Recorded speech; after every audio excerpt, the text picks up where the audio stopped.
c'est parce que justement, il y a des gens comme Dali Dodo. Dali Dodo a pris notre argent. Il nous a dit qu'il avait des jeunes organisés dans sa région. Et que ces jeunes-là, ils étaient à tel nombre. Et que ces jeunes-là avaient besoin de moyens pour ce que tu sais. Bref, on lui a donné une cagnotte. On a aussi partagé l'argent des Ivoiriens. Il a bouffé notre argent. Aujourd'hui, c'est lui qui dit Afi s'est maquillé. Mais c'est parce qu'il sait que Afi était dans la direction civile. C'est parce qu'il fait partie de ceux qui donnaient la position de nos jeunes. C'est Dali Dodo a été un traître à nos seins.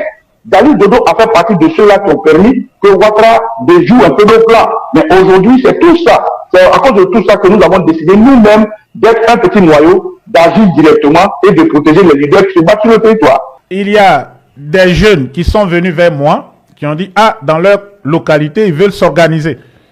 Mais ils ne savent pas à qui ils vont s'adresser. Je ne vais pas lui dire, mais c'était un groupe qui allait faire basculer tout. Parce qu'ils ont du monde. Voilà. Donc, ils sont venus vers moi. Moi, j'ai appelé Gwali Dodo parce que j'avais son numéro direct. Il est là, il ne peut pas nier.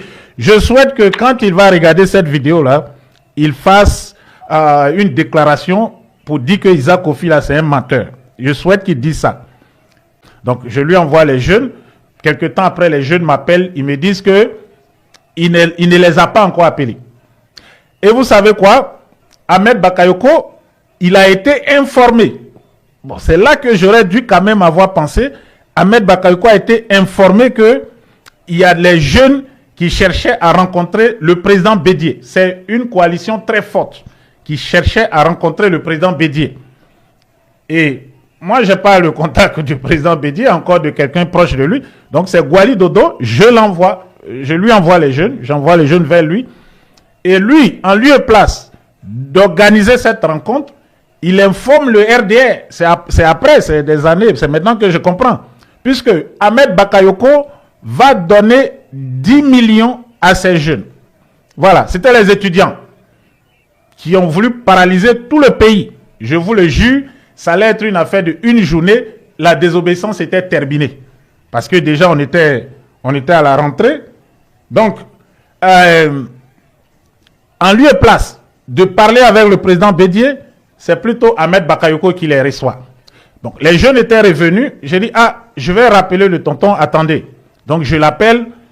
Il n'y a pas de suite. J'ai dit, ok, appelez-le. Il me dit, quand je l'ai appelé, il me dit, dis-leur, ils n'ont qu'à m'appeler, Les jeunes l'ont appelé. Il n'y a pas eu de suite.